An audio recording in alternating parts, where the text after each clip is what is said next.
show. So, it finally happened. We've left the EU. 3, 2, 1. The moment the country Brexited. After 47 years, Britain quits the European Union. They had come to Parliament Square from far and wide. Freedom! They partied like it was 2020. You know, we are better, bigger, stronger than being a star on somebody else's flag. Oh, fuck off.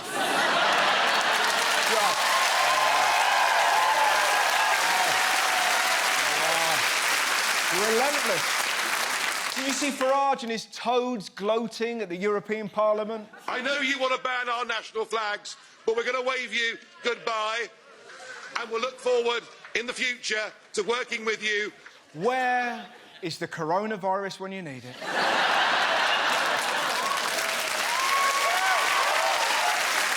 Why does he have such a big say in our country? He's not the Prime Minister. He's never even been an MP. In fact, he failed 7 times to become one. In 2010, he was beaten by a dolphin. He's being treated like the Messiah. Christ, somebody even did a portrait of him. Luckily, I got there just before the unveiling and added a little something. Well, I haven't seen it, so I think we better do it together, don't you? On the count of 3. 1, 2, 3. Okay.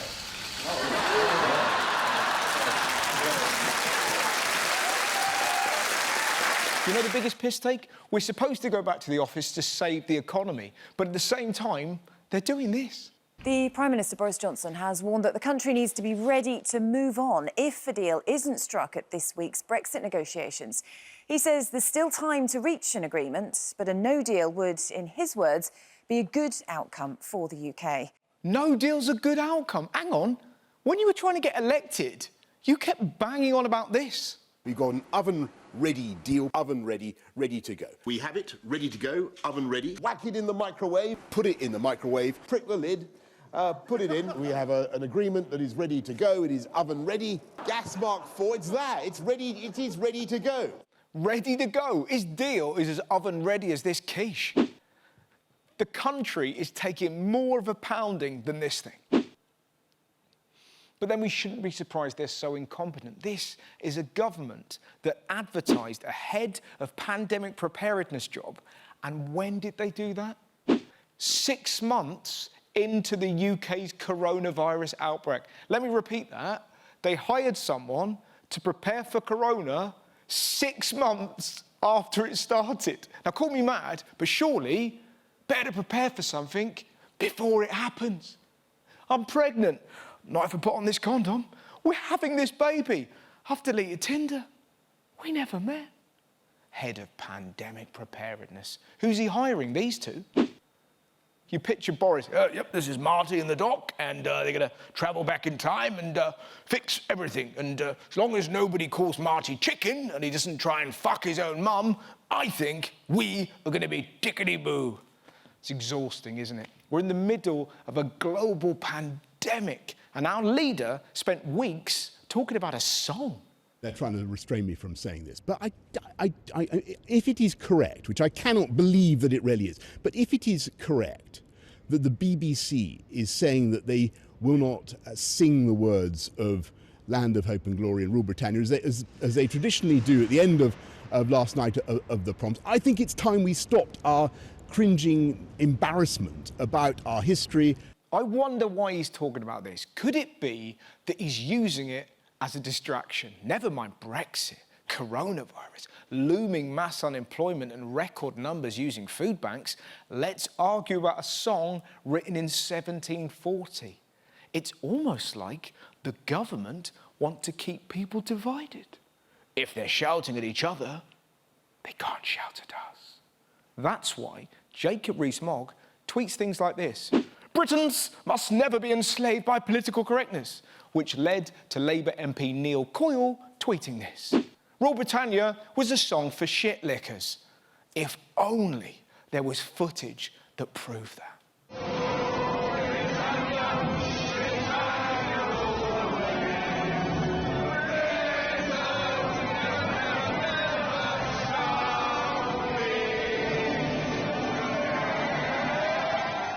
Shitlickers. Rule Britannia is an absurd song. We're not called Britannia, and we don't rule the waves. China does. Sharks rule the waves. The moon rules the waves. Somali pirates rule the waves. And as for Land of Hope and Glory, I'm not sure that everyone is as big a fan of the lyrics as they claim.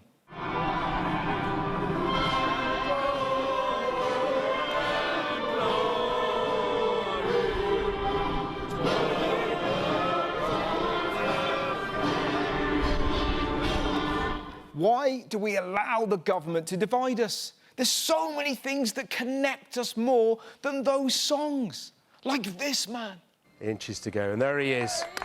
Congratulations. Well done. I mean, if you want to cheer the nation up, just show them this.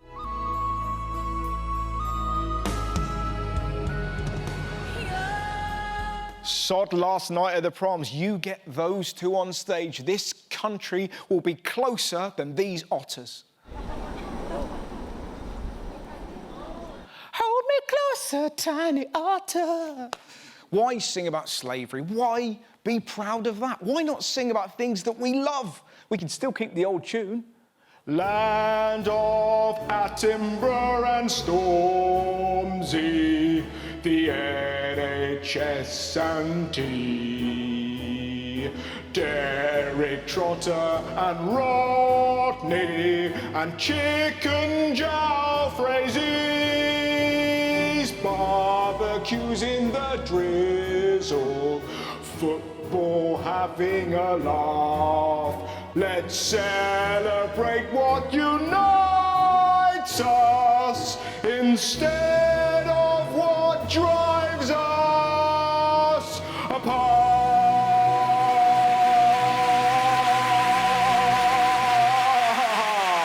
Thanks, imaginary crowd. Now imagine that song sung by these two. In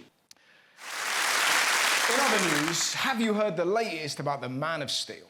The creators of the new Superman have revealed he is bisexual in the next edition of his adventures. Superman is bisexual. Is it a bird? Is it a plane? No, it's Superman. And he likes birds and planes. It's great news, isn't it? Most people were delighted, but Fox News were livid. Why are they sexualizing superheroes? You know, I was a Batman and a Superman, Spider-Man kid. I loved those heroes. We just wanted them to get the bad guys, not a venereal disease. They're still gonna get the bad guys. It's not gonna change the comic in any way. He's not gonna have a three-way with Catwoman and the Penguin. You know what I mean? It's like, Superman, there's a building on fire. Ah, never mind that. I'm getting noshed off by the Riddler. Poison Ivy's tickling my balls. Imagine that. Just Wolverine in the corner having a wank.